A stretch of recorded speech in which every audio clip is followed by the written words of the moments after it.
Sighed. All I do is skip class and wander around. I suddenly realize how useless I am.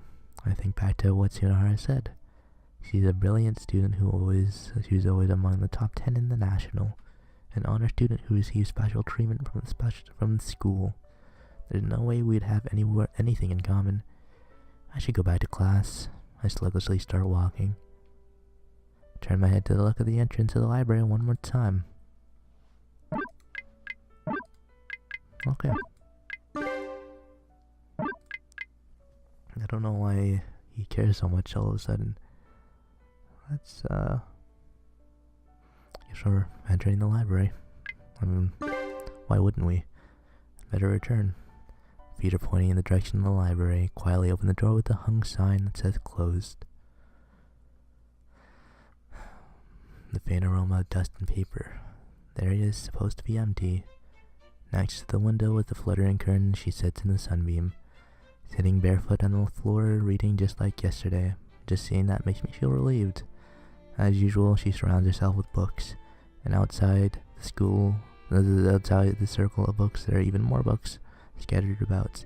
Tsunahara probably did that. If she really didn't notice, her concentration must be intense.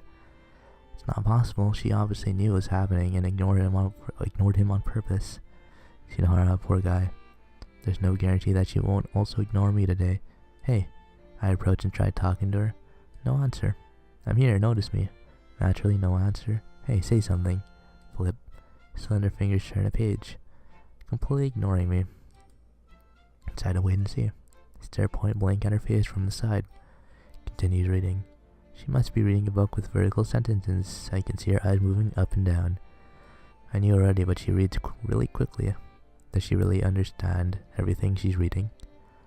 Oh, she turned another page. I'm really gonna do nothing but watch. I yell something, but she still ignores me. What should I do? Turn a page. Wow, okay. Interesting. That's interesting. Oh, wow. Oh boy.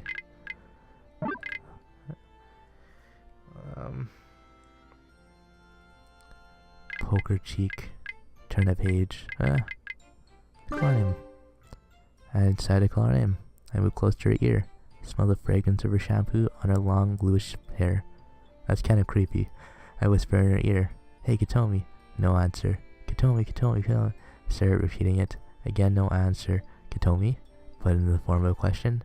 The result is the same. In that case, time for the last resort. Katomi-chan? I tried pausing for no reason at all. Just like she did with us. At the moment, her fingers stopped turning the pages. Looks up from her book. Looks at me as if waking from a dream. Tomoe-kun. Smiles. Hey, wait. Why did you notice that? I'm more surprised that it worked. You're late today. Oh, no, you're the one who noticed me late. Noticing something strange, she looks around slowly. Huh? Looks at the massively scattered books. Huh? Looks at me. You have to handle the books with care. Talks to me like a mother lecturing her child. Stands up and starts putting the scattered books back on the shelf. I wasn't the one who did that. I realized something as I tried to defend myself. You were cutting up pages the other day. This goes here, that goes there. She's not listening. She picks up each book carefully and slides them back under the shelf. Oh well, might as well help. There we go. Pick up a nearby book and put it in a random opening on the shelf. That doesn't go there. Points it out right away. Over here. Tries to point out the right location and her finger touches my hand. Oh. Quickly pulls her hand back. Stares at her fingertip as if they'd been burned. There's something really innocent about that gesture. I think it's the first time I've seen her act womanly. Anyway, it looks like I won't be much help with organizing the books. I decide to watch quietly. Bend over to pick up the books on the ground. There are no category labels. You can apparently identify each book from its cover. Pushes the spine of a book back into its rightful place on the shelf without making a sound. I can tell how much she cares about the books from the depth of the way she moves her hands. Is there anything I care about so much that it would make me act this way? Tomoe-kun, do you like books? She asked me the question as if reading my mind. I don't like them. I haven't read much of anything recently. Oh. says that with a hint of disappointment in her voice. There was a time when I read books voraciously. Back then I thought that if I could find words that struck a chord with me, I could change myself and got bored of it really quickly. The books I bought back then are covered in dust in my room. You like books, right? Yeah, I love them. Isn't boring if all you do is read? Do you ever go outside or hang out with other people? I don't mean much by it. I'm just trying to make conversation. She goes silent. I remember what Tsunara said. I heard that she's exempt from the class and studies on her own because our school doesn't teach at a high enough level. Any university will accept her, and she can do anything she wants without repercussion. Might sound weird coming from me, but I don't think that's right. Hey, you always bring your own books. Before I know it, I'm changing the subject. You don't read the books here? No. I like the books here too, but I already finished reading them. It says it if it's nothing. I look around the whole library. Tall bookshelves are lined up systematically from the windows to the middle of the room. All sorts of the books line the shelves. Compared to the larger library, this one might not be much, but there are still tens of thousands of books here. No way she could have read them all. That joke isn't funny at all. What's with that reaction? While I sit here in a mild shock, she puts the final book back on the shelf. That's all of them back to the way they were. When they're all lined up together, they look so happy. I've heard the line somewhere before. Have you? There we go. She sits down on her cushion, reaches for a book or not. She's staring at me for some reason. Want to eat lunch? Where did that come from? It's already past lunchtime. Then again, there isn't a rule saying you can't eat after lunchtime. Making excuses. Takes her lunchbox out of her bag and removes the lid. Here. Yeah. Ugh, accept it because it seems appropriate. Today's menu is Western style. I'm proud of this chicken meatloaf wrap because wrapped in bacon. Jeez, alright. What is that? Oh my god, I might have cooked the omelet. The rice is a pilaf. It might be a bit hard. Tries her best to describe the food. Points at each of the side dishes on her small lunch box. The bacon wrapped meatloaf, omelet, and rice pilaf are all half of what they were originally. Okay, did you leave this for me? Not as if it's obvious that she did. I'm full. Tilts her head to the side and smiles. There's no way half of this lunchbox could fill her up. She can't have known if I'd even come here today. I feel something in my heart creak in pain. While it feels comfortable like well-worn clothes I've had for years, it also feels like a thorn of guilt. That's the impression her words make. Oh boy, another one.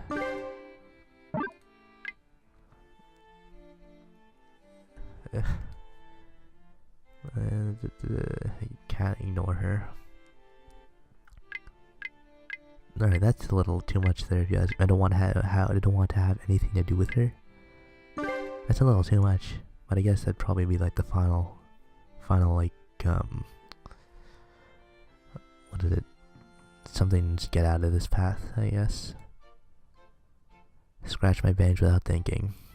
If you're nice to strangers, they'll misunderstand. Consider lecturing her, but I don't care anymore. She's waiting for my response with a word luck. I'll have some. Okay. These are your chopsticks. Yeah. I take the the chopsticks. I take a bite of her highly praised bacon wrapped meatloaf. Yeah. It's quite good. Then the omelet, the pilaf, and as she said, it's a little hard. Tastes good. Tastes like it was made by someone with a lot of experience cooking. Is it good? Not bad. That's good. Sighs with relief and smiles. She really seems happy to hear that. While she watches I continue eating the side dishes. As I eat, I keep thinking, who is she? Why did I come see her? The lunchbox really doesn't have much food. I finished it quickly. It was good. I hand the empty box and chopsticks back to her. Thanks a lot, really. Those words leave my mouth naturally. After hesitating while looking for the right words, she speaks up in a muffled voice. Oh, I forgot to buy tea. I'll go get some. Hold on. Quickly stop her. Looking at the wall clock, there's only 10 minutes until class ends. Unlike her, I'm not allowed to skip class. I'm out here with the excuse of looking for Tsunohara. Unless I want them to mark me as truant, I'd better get back. Don't have time, so I have to go. As if lured by my standing up, she also rises from her cushion. Standing on her bare feet, she's waiting for me to say something. If I hadn't come, she would have just kept waiting here. Surrounded by silent books, she would have waited with half her lunch untouched. That's how I feel. Hey, I'll start eating lunch here next week. I'll buy bread buns or something. So eat your whole lunch by yourself, alright? You'll get sick if you don't eat enough. She has that usual blank look on her face. It's as if she's letting each and every one of my words sink into her. She nods. Okay, I'll do that. But I'll be happy if you eat the lunch I make too. She squints a bit and waits for my reaction. Alright. I'll share half my buns with you. Halvesies. Yeah, halvesies. She repeats what I say like a young child, then laughs. I want to stay and relax with her, but really don't have much time. I'll see you. I turn around and quickly walk to the door. The moment I open the wooden door, Tomoe-kun stops me. Her voice has a serious tone I haven't heard before. What is it? Confused, I turn around. No answer. Slowly turns to me. Presses her slender bare legs together. As if to remove all self-doubt, she looks at me head on. Then she says, "Day before yesterday, I saw a rabbit." What does that mean? What? Dandelion girl. What? The dandelion. What is it?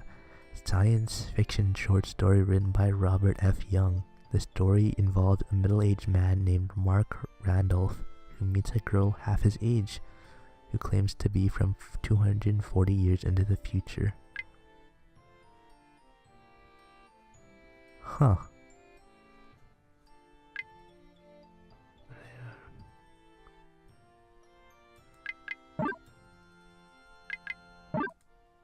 Alright. Alright. And yesterday a deer, and today you. Alright, I've definitely heard of that. I've definitely heard that quote before. Alright. I've definitely heard that before. Huh. And I have no idea what she's talking about. Is that a line from a play or something?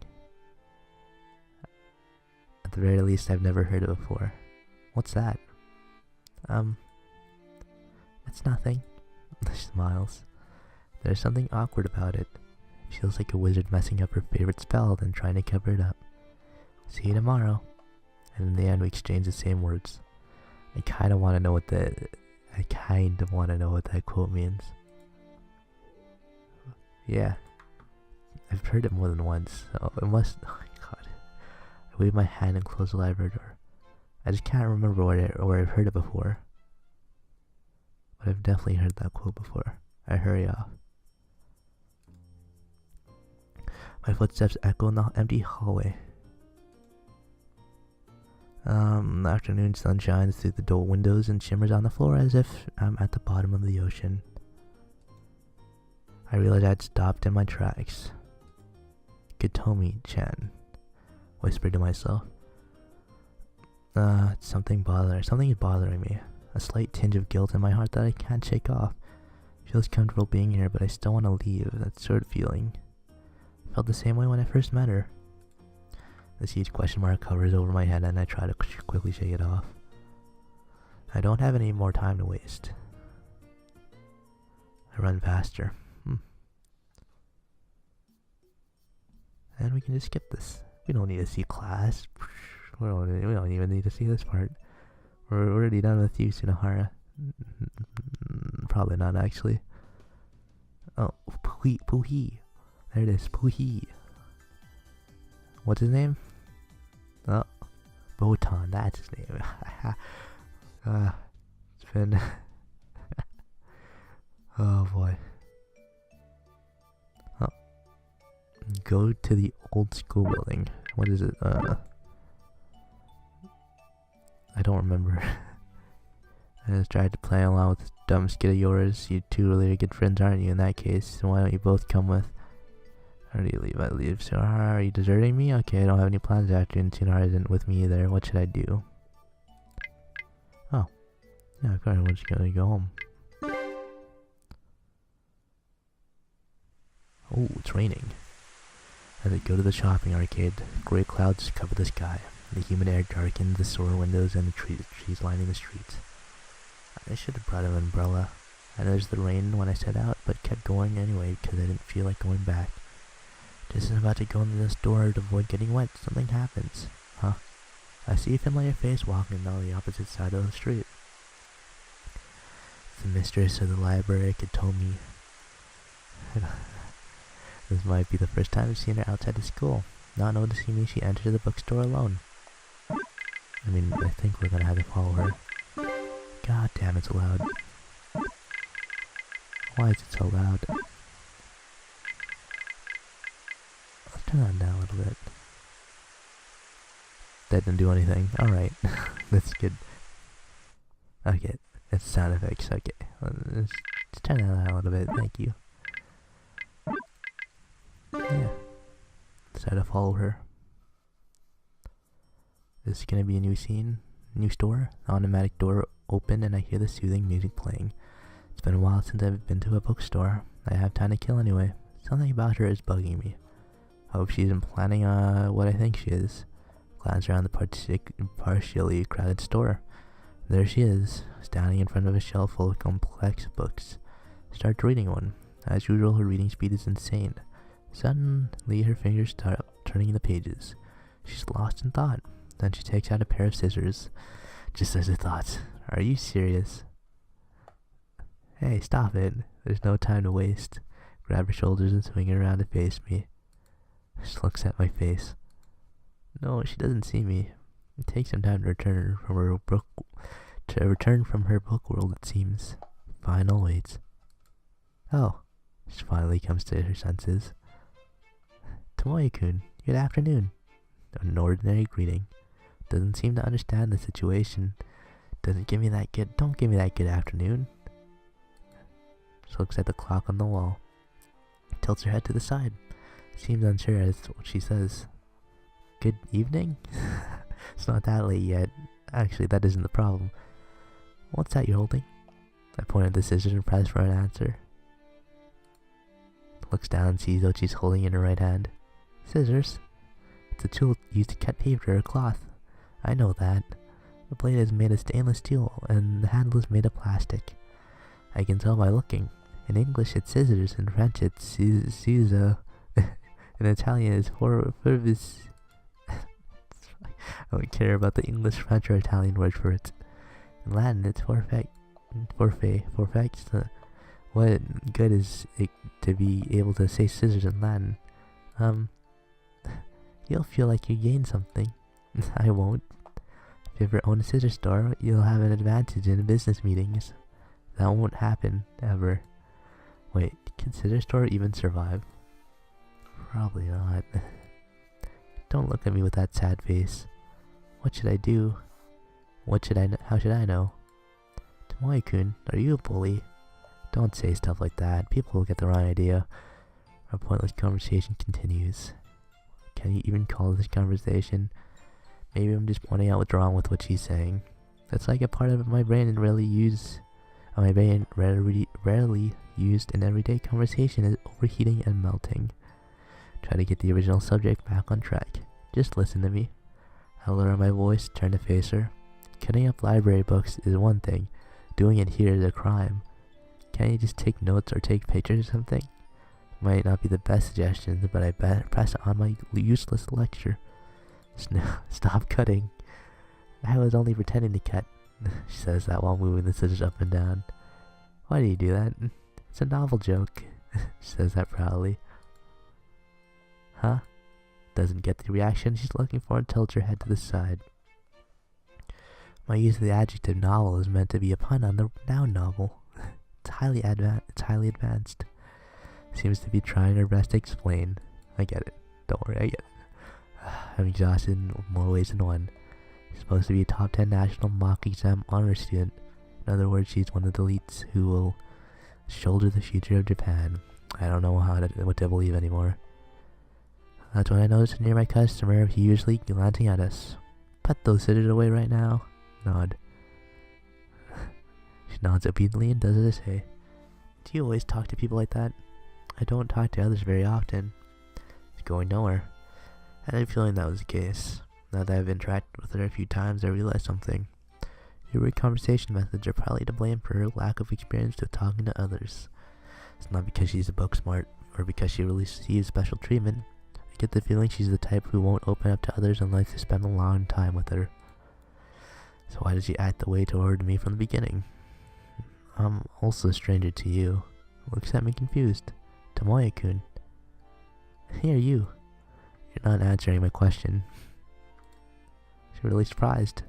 Tomoya-kun, aren't you? Don't get what's going on anymore. Whatever, I don't care. That's not good. This is rare. She's not backing down. It's okay, not me. I agree without knowing what I'm talking about. Okay. Says that while peeking at my face. She's smiling so happily that I don't know how to react. Something about her that makes her difficult. Anyway, I'm changing the subject. Okay, I'm gonna say that, but I doubt we have anything in common to discuss. I look around. The section is for technical books of science and physics. It's much less popular than the magazines and comic sections. I haven't been to this bookstore before, but I didn't even know the section existed. Are these types of books all you read? No. I'm actually here to buy a cookbook. I'm just taking a side trip. That's so. Didn't expect her to be looking for a cookbook. Good to know that studying isn't her only interest. Where were you before the store? The school? No, I was at another bookstore. And before that, another bookstore. Before that, another bookstore. And before that, another... Okay, I get it. Stop her before I get sucked into an infinite loop. Where were you making your rounds to all of the bookstores in town? Were you making all your rounds to all the bookstores in town? Yes. Confirms it as if it were nothing. When did you start going around to each bookstore? Around 1 o'clock. You've been at it for that long. She nods. But this is the last bookstore. This one is the largest, so I saved it for the last. Talks about it like a child talking about a cake they'll have for a snack. There aren't that many bookstores in town. This must pass as a luxury for her. I have to go soon. Are you going home? I want to see the other shelves. Well, now.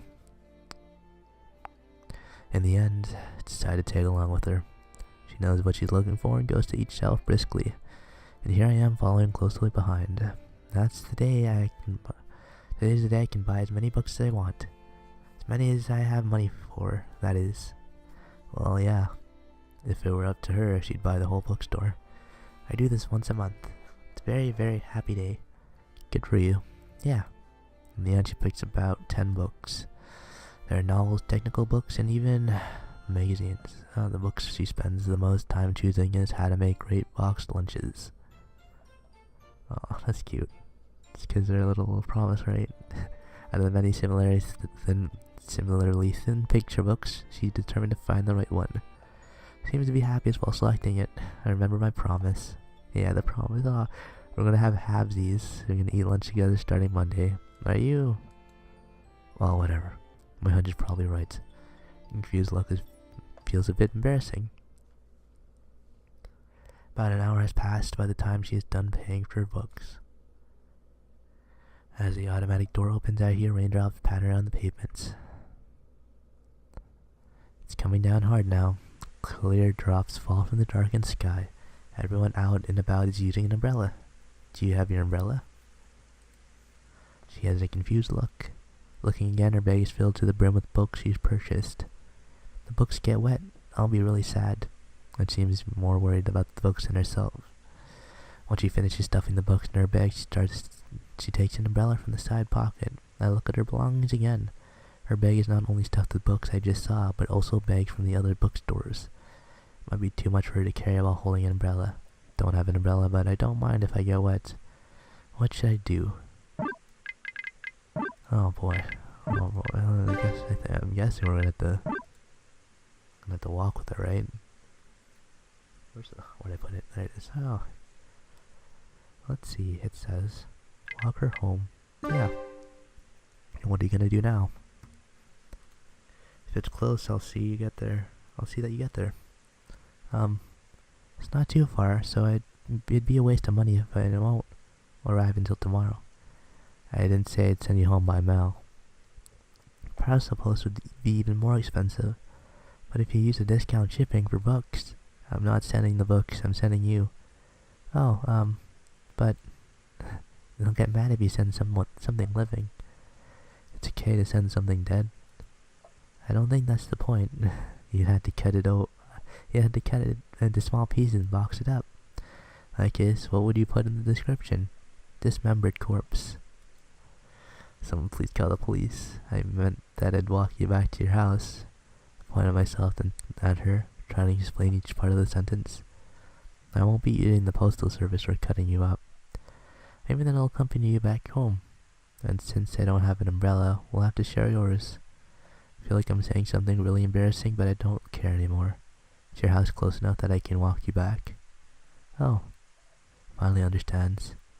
Her face turns bright red as if it's on fire. The gap between her girlish reaction and the surreal conversation makes me dizzy. Starts off cheerfully but cuts off suddenly. I'm going to the library now. Indirectly turns me down. Oh. Wait, you're going to the library now? You bought so many books and still not enough? She nods. Do you eat books to stay alive? So you do eat paper. Cautiously throws the question back at me. Never mind. Look, it's like my joke was too complicated. Explain please. I mean, it's like you love books so much that you can't live without them. Almost like they're food. I feel so stupid trying to explain I could die. Sorry, please, forget it. Continues, trying to analyze it. No, right. It's very funny. Trying to look more interested when you say that. Try looking more interested when you try to say it. I let out a sigh. This doesn't feel half bad. Maybe I'm just used to it. The rain doesn't seem to be letting up. People on the road all pass by in silence. Raindrops falling from the eaves are dripping into her hair. Aren't those books heavy? Do you really have to go to the library today? I have some books I need to return today. Cuts off pages without hesitation, but she's diligently follows her due dates. I don't get her. Then again, the weirdness is just like her. Oh. See you. Be careful. Yes. Looks up at me with a weird look, but it soon turned into a soft smile. And stop taking out your scissors in the bookstore. You're lucky if it was me who found you. If someone else had seen you, who knows what they'd do. Yeah, it's okay. I did it without thinking today. That's bad in its own way, but I let it slide. And I don't have much left to cut anymore. Her face is tinged with sadness. But soon enough, she's smiling again. See you tomorrow. Tomorrow is Sunday, so we won't see each other. I know, but still, see you tomorrow. I guess she has to say it. See you. Yes. Waves and then opens her umbrella with unsteady hands, steps into the rainy darkness. Swallowed by the sea of umbrellas, I soon lose sight of her. She used to be going home alone. That's what it feels like. With shoulders hunched, I walk off. The rain kept falling through the nights. Oh no. Oh no. Fuck. Oh. Can I just... Oh no. I gotta skip through the... Oh, well. That's very interesting. Would the library even be open? She was going since 1 o'clock. I'm guessing it's Saturday, right? So they have half a day, right? They have half a day off. So they go in the morning and they leave during lunch. And I'm guessing she went straight from school to the bookstores, and that's why it was since 1 o'clock. But who knows how long that's been. I mean, it probably would take a while to walk to every bookstore in your town. Not to mention just to look at books in each of the stores.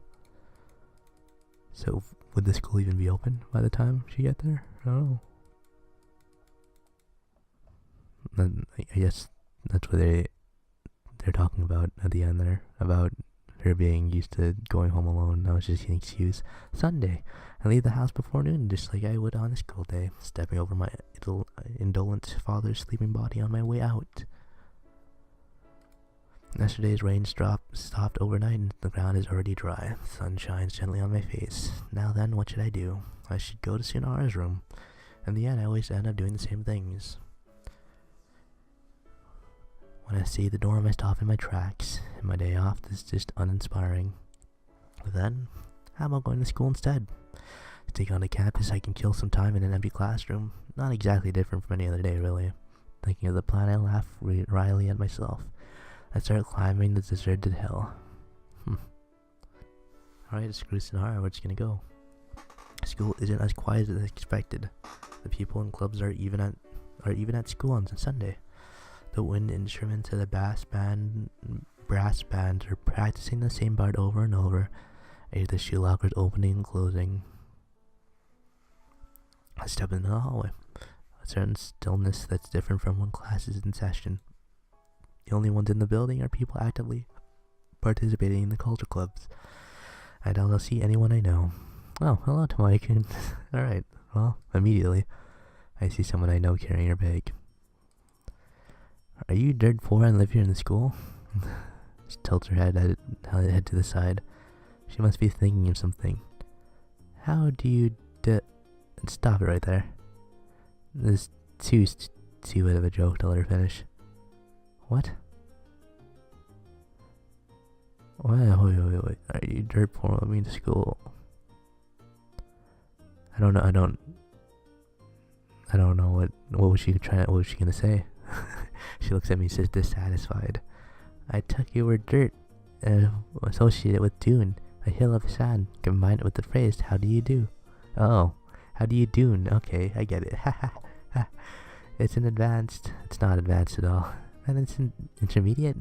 To be honest, it's very, very, very, very low. Alright, please, I didn't get it, Tomoya. I didn't get it. You're a bully after all. I already said I'm not. Conversation that even lasted a minute, I'm already playing into her hand. What kind of hand is it? Beats the hell out of me. Anyway, let's get back on subject. Did you know today is Sunday? Sunday? Are you in the club? No? Don't you think it's a problem for someone like you to be at school right now? She thinks about it. Oh, right.